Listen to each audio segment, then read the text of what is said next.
هل سرقت فرنسا حديد برج إيفل من مناجم الحديد الجزائرية إبان الفترة الاستعمارية؟ سؤال بات يتردد كثيرا في الأوساط المعنية بالقضايا الجيوسياسية. هذا الفيديو ينفرد بما لم يقوله لك أحد من قبل حول حقيقة هذه القضية المثيرة. تابع للنهاية. مرحبا بكم.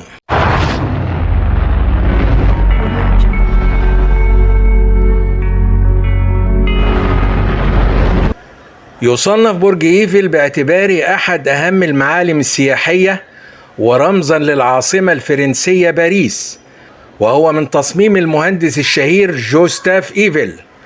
يعود تاريخ بنائه إلى العام 1889 للميلاد، إبان فترة حكم الجمهورية الثالثة، وافتتح بمناسبة احتفالات الذكرى المئوية الأولى للثورة الفرنسية، وكان يستخدم آنذاك كمدخل لمعرض باريس الدولي. ومنذ افتتاحه وعلى مدار 116 عاما استقبل البرج أكثر من 215 مليون زائر، وفي العام المنصرم استقطب نحو 7 ملايين سائح أتوا إليه من كل بلاد العالم. ومن حيث التصميم والبناء تتحدث الأرقام لتقول إن وزن الحديد المستخدم في تشييد برج إيفل يتجاوز 10,000 طن، وهو يشتمل على 18,038 قطعة حديدية و2.5 مليون مسمار، ويصل ارتفاع البرج إلى نحو 330 مترا.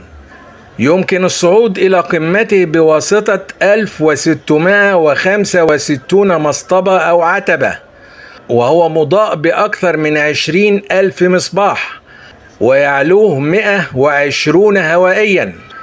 في طابقه الأول مكتب بريد، بينما في طابقه الثالث مختبر لأبحاث الأرصاد الجوية. ومن الغرائب والطرائف أن البرج كاد أن يباع كخردة من قبل أحد المحتالين عام 1925 للميلاد.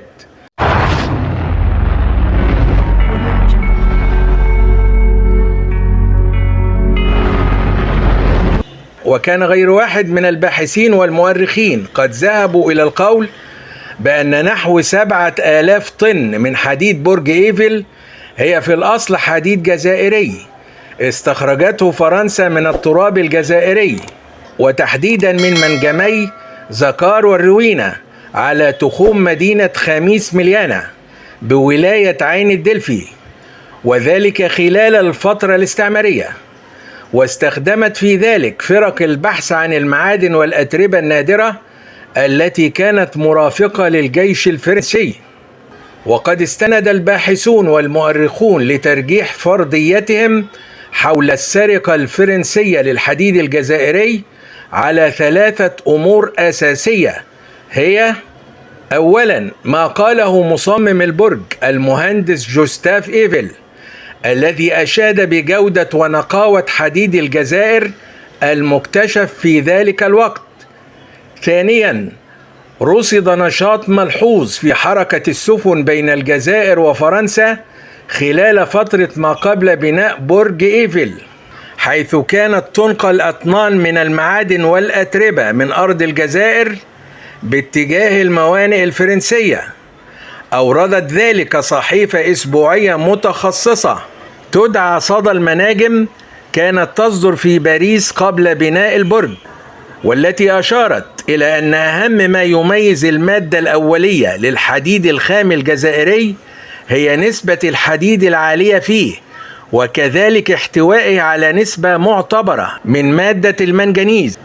ثالثا، منجم زكار، وهو منجم الحديد الأقدم في الجزائر، والثابت تاريخيا أن اكتشافه يعود إلى فترة الحكم الروماني، إلى أن جاء الاحتلال الفرنسي لينفض الغبار عنه ويبدأ في استغلال حديد المنجم من خلال تأسيس شركة تنقيب وتعدين تدعى شركة مقطع الحديد في إبريل نيسان عام 1865، وتولى الإشراف عليها المهندس بولان تلابو، وتوسعت الشركة بالاستحواذ على منجم عين مقرة بولاية عنابة في الشرق الجزائري، ويعود بدء نشاط استخراج الحديد من هذا المنجم إلى العام 1846.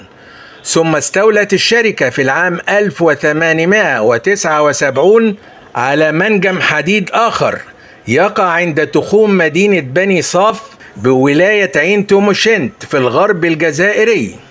وتشير المصادر التاريخية أن كل إنتاج هذه الشركة كان ينقل إلى فرنسا منذ ما قبل بناء برج إيفل وبعده.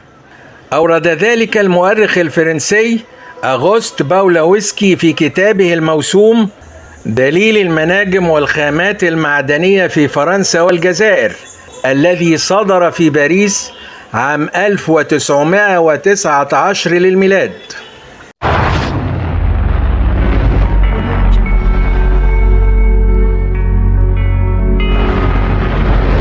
ومن جانبها ترفض فرنسا هذا الطرح، أو بالأحرى فرضية جزائرية حديد برج إيفل، مؤكدة أن حديد البرج تم جلبه من إقليم موريث موزال في منطقة غراند إست بشمال شرق فرنسا على التخوم الحدودية مع كل من بلجيكا ولوكسمبورغ، حيث تقع مناجم الحديد والملح والحجر الجيري. أشار إلى ذلك الموقع الرسمي لبرج إيفل دون أن يعرض مستندا أو دليلا توثيقيا.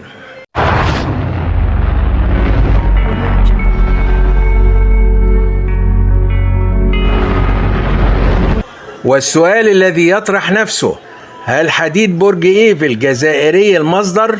خاصة أن هناك دلائل وقرائن تدعم هذه الفرضية، ذكرنا بعضها في ثنايا هذا التقرير. أم أن مصدر هذا الحديد منطقة التعدين الفرنسية القريبة من مدينة نانسي؟ تظل الحقيقة القاطعة غائبة، بل بالأحرى مغيبة في الأوراق الإرشيفية التي تخفيها فولد دي بون، وهي مؤسسة تعدين الحديد بمقاطعة مورث موزال الفرنسية. شاركنا برأيك. نرحب بتعليقات مشاهدينا الكرام، ونأمل أن تتسم التعليقات بالآراء الجادة التي تحظى منا بكل تقدير واحترام. ولا تنسوا الدعم والاشتراك في القناة.